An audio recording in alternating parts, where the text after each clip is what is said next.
menyaksikan Info Dunia Sepekan dengan sejumlah informasi dari mancanegara. Bersama saya Ayu Pratiwi, inilah Info Dunia Sepekan selengkapnya.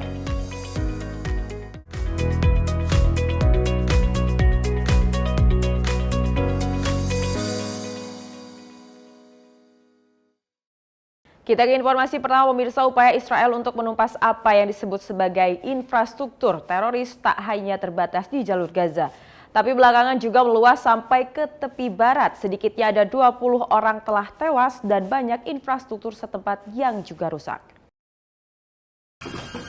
Pasukan pertahanan Israel IDF melancarkan operasi militer ke tepi barat yang merupakan serangannya terbesar selama lebih dari 2 dekade ke wilayah ini. Difokuskan di utara, termasuk kota Jenin dan Tulkarem. Pejabat Israel mengatakan yang disasar adalah pemimpin organisasi teroris. We discovered that in Jenin, in Ramallah, there is a serious military industry that actually produced for many years those, it's not only missiles like you mentioned, it's also bombs, it's also various of weapons, and I think this is our targets. Menurut analis dari Israel, setelah dipukul habis di Gaza, Hamas memang beralih ke tepi barat. In the Gaza Strip, where Hamas is almost totally dismantled, and Iran and the Hamas leadership abroad understand pretty well that they lost a very crucial and essential asset, which is part of the resistance axis or so-called resistance axis led by Iran. And they are trying to compensate for this loss by intensifying terror infrastructure in the West Bank, smuggling weapons and standard explosives and money from Syria and Lebanon and Iraq through Jordan, and then the Jordan Valley to the northern districts of the West Bank. Sebagian analis skeptis dengan pembenaran Israel terhadap serangannya. So if you recall, your viewers may recall, Israel claimed that Hamas had a command center in the largest hospital in Gaza, Shifa Hospital. When that was revealed to be false, Israel claimed that they found 2 AK-47s in the hospital next to the MRI machine. Sementara menurut warga Palestina, serangan di tepi barat juga merugikan warga sipil, terutama di kamp pengungsi Jenin. Untuk mencari bahan peledak, tentara Israel menggali banyak lubang di jalan serta memutus air dan listrik. Di saat perhatian dunia lebih banyak tertuju pada pertempuran di Gaza, sorotan juga mulai menguat ke operasi militer Israel di tepi barat. Menurut PBB, sejak meletusnya perang Israel-Hamas, lebih dari 680 warga Palestina meninggal dunia di tepi barat. Pada saat bersamaan, 22 warga sipil dan tentara Israel juga tewas di tepi barat. Analis menekankan perbedaan antara tepi barat dengan jalur Gaza. Keep in mind, the West Bank and Jenin are directly under Israeli occupation. Not a siege like you had in Gaza that was patrolled through drones and the Israeli Air Force and then maintained by this massive wall. You have a full spectrum matrix of occupation in the West Bank with daily and sometimes multiple times a day incursions by the Israelis into major Palestinian populations, including places like Jenin. Wartawan Palestina mencermati, banyak warga Palestina di tepi barat mempersenjatai diri sejak meletusnya perang Israel-Hamas. Dan meluasnya serangan ke tepi barat saat ini meningkatkan kekhawatiran terjadinya eskalasi perang yang telah berlangsung hampir 11 bulan ini.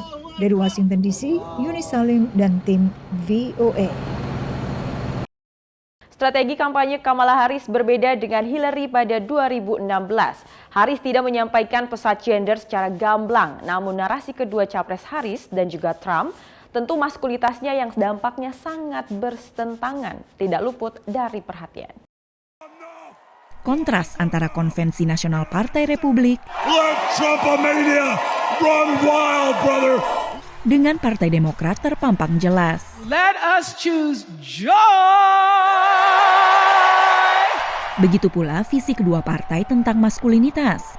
Harris, wakil presiden perempuan pertama di AS, berbagi panggung konvensi dengan cawapres Gubernur Minnesota Tim Walz dan suaminya Doug Emhoff, laki-laki yang telah mengambil peran pendukung yang secara tradisional dipegang oleh perempuan. Pendukung Demokrat mengatakan kedua pria tersebut adalah wujud maskulinitas tonik atau sehat, istilah yang diciptakan sebagai kebalikan dari maskulinitas toksik atau beracun, sebuah kepatuhan ketat terhadap stereotip peran gender laki-laki yang dapat mengarah pada merendahkan nilai perempuan dan kelompok lain. Trump menjuluki dirinya sebagai pejuang, sebuah citra yang ditegakkan oleh cawapresnya, Senator J.D. Vance. We have got a once-in-a-lifetime opportunity to re-elect a man who proven he's too big for the deep state bureaucracy. He's too tough for the tyrants all over the world.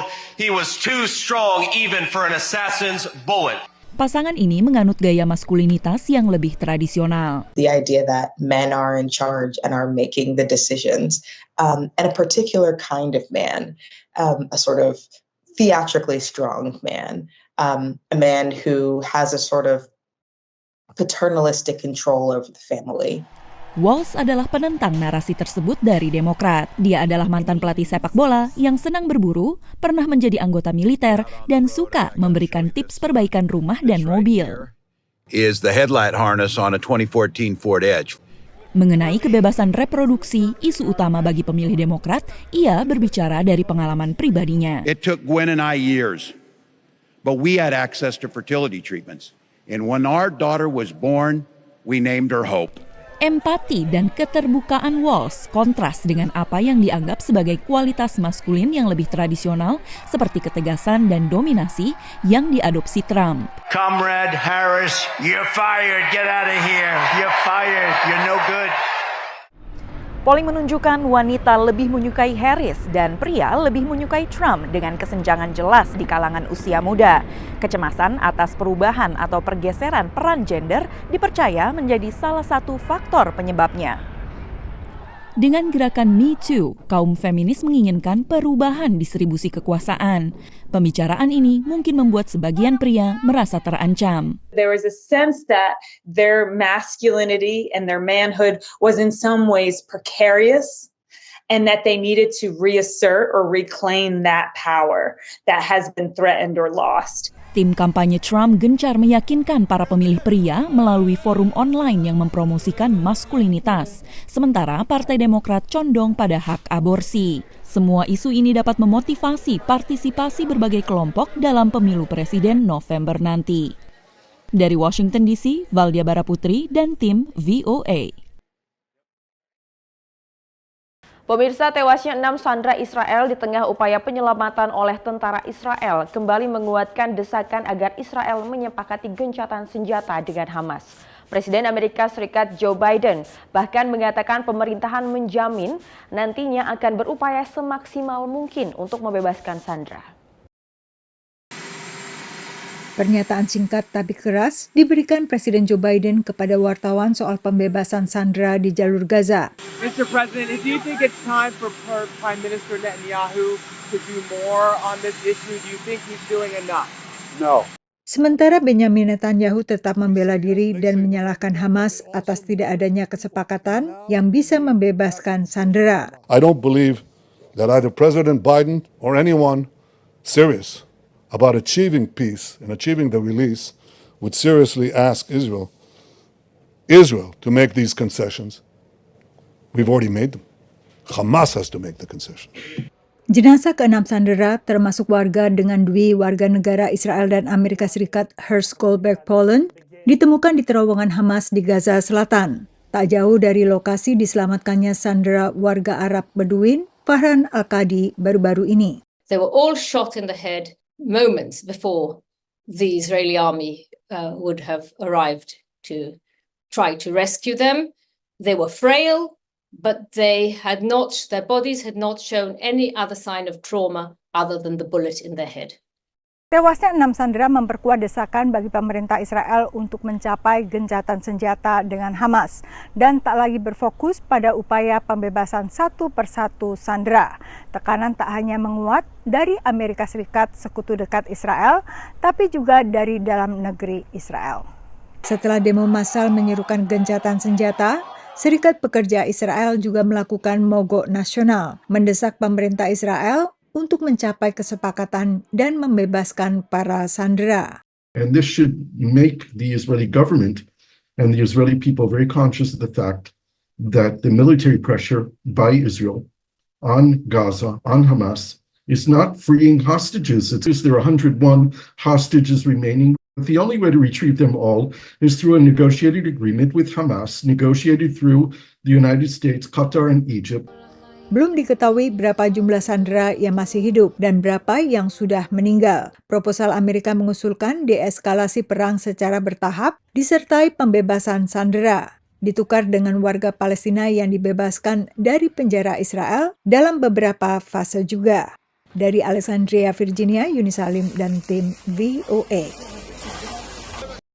Kita beralih ke informasi selanjutnya. Pemirsa, para pakar dan peneliti dari Amerika Serikat dan Indonesia membedah masalah utama dari hutan, bencana, dan transisi energi di Indonesia.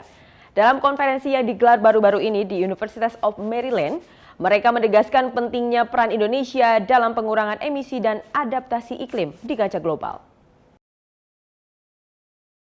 Dengan hutan hujan tropis terbesar ketiga di dunia, Indonesia punya peran penting dalam menghalau perubahan iklim. Tapi, Indonesia punya sejumlah pekerjaan rumah untuk mengurangi emisi.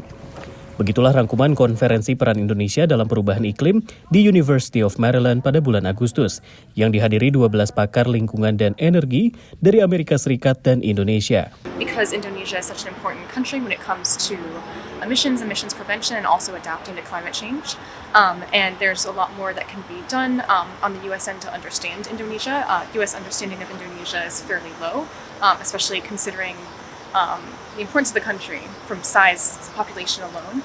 Sementara Micah Fisher, peneliti Amerika yang pernah mengajar di Universitas Hasanuddin, mengangkat pentingnya pengurangan emisi dari sektor hutan dan lahan. Right, I think globally it's really become well known what the issues of land use are in Indonesia: deforestation, land use change. You know, at one point it was half of the world's land-based emissions were coming from Indonesia. So it's just such an important place. Menurut data Global Carbon Atlas terbaru, Indonesia adalah salah satu penyumbang emisi terbesar dari sektor lahan dan hutan. Indonesia menyumbang 7% dari total karbon dunia pada 2022 dari sektor tersebut, menempatkannya di bawah Brazil dan di atas Republik Demokratik Kongo. Hal ini membuat Indonesia penting dalam upaya pengurangan emisi dan adaptasi iklim, ujar mantan Dubes AS untuk Indonesia, Robert Blake, dalam acara terpisah. This is a topic that is important not just for Indonesia, but really for the whole planet. Indonesia is home to the world's third largest rainforest and has the world's greatest combination of land-based and marine biodiversity. And as David said, it's also a leading source of greenhouse gas emissions from converting forests to palm oil plantations. Konferensi yang digelar University of Maryland dihadiri pula oleh sejumlah pakar dan akademisi dari Indonesia, baik di bidang hutan, ekonomi maupun energi. Dosen Ekonomi Lingkungan Universitas Indonesia Alin Halimatu Sadia menjabarkan mitigasi bencana di Indonesia. Dia menilai isu iklim masih jarang dibahas di tanah air. Kita bisa diskusi dan network Indonesia justru kita temukan di tempat-tempat seperti ini gitu. Karena memang di Indonesia mungkin forum-forum seperti ini juga belum terlalu banyak dan itu yang juga perlu digalakan gitu ya. Sementara peneliti energi Fabi Tumiwa menjelaskan kompleksitas transisi energi di Indonesia. Dia berharap pemahaman Amerika akan Indonesia semakin menguat. Dan ini saya kira cukup bagus dan juga menjalin kerjasama antara institusi riset di Indonesia dengan institusi riset di Amerika. Dari College Park, Maryland, Rio Tuasikal, VOA. Terima kasih masih bersama kami dalam Sinpo Dunia Sepekan. Pemirsa, Angkatan Laut Rusia gelar latihan militer bersama dengan Cina di berbagai perairan yang dipusatkan kedua negara pada 10 hingga 16 September lalu. Latihan bersama ini dilakukan untuk meningkatkan kesiapan militer dan memperluas kerjasama internasional. Dua negara dengan militer terkuat, China dan Rusia, menggelar latihan bersama bertajuk Ocean 2024 sejak Selasa lalu. Latihan militer bersama ini dihelat di Samudra Pasifik, Arktik, Laut Mediterania, Kaspia hingga Lautan Baltik. Latihan kedua negara ini berlangsung dari Selasa lalu hingga Minggu besok. Latihan ini berfokus pada beberapa aspek tujuan seperti memeriksa kesiapan tempur Satuan Angkatan Laut dan Angkatan Bersenjata Rusia menyelesaikan tugas-tugas non-standar, penggunaan senjata yang rumit, dan meningkatkan kerjasama dengan Angkatan Laut negara mitra. Selain China dan Rusia, turut hadir 15 negara asing yang diundang guna mengamati latihan kedua negara tersebut. Secara garis besar, ASEAN 2024 digelar untuk meningkatkan kesiapan militer dan memperluas kerjasama Angkatan Laut internasional dan menandai kekuatan besar oleh Angkatan Laut Rusia dan sekutunya di perairan global. Tim redaksi Sinpo TV melaporkan.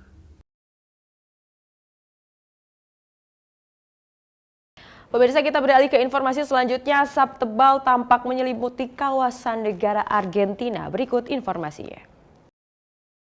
Kota Buenos Aires di negara Argentina diliputi kabut asap tebal, buntut kebakaran hutan besar yang terjadi di Bolivia, Paraguay, hingga Brazil selama kurun waktu 3 bulan lebih. Pihak Badan Cuaca Argentina mengatakan hanya berlangsung hingga Rabu lalu. Pemerintah setempat merilis peringatan yang menyoroti dampak buruk asap terhadap kesehatan penduduk Argentina. Sebelumnya, kebakaran tersebut terjadi pada 4 juta hektar lahan yang dimulai di hutan Bolivia hingga merambat ke negara Paraguay dan Brazil. Tim redaksi Sinpo TV melaporkan. Pemirsa, organisasi Publik Masyarakat Sejarah Militer Rusia bersama pemerintahan kota membangun monumen penghargaan kepada pemimpin dari Afrika Selatan, Nelson Mandela, pada Senin lalu di pusat kota Moskow. Peresmian ini dilakukan untuk mengenang perjuangan Mandela untuk keadilan.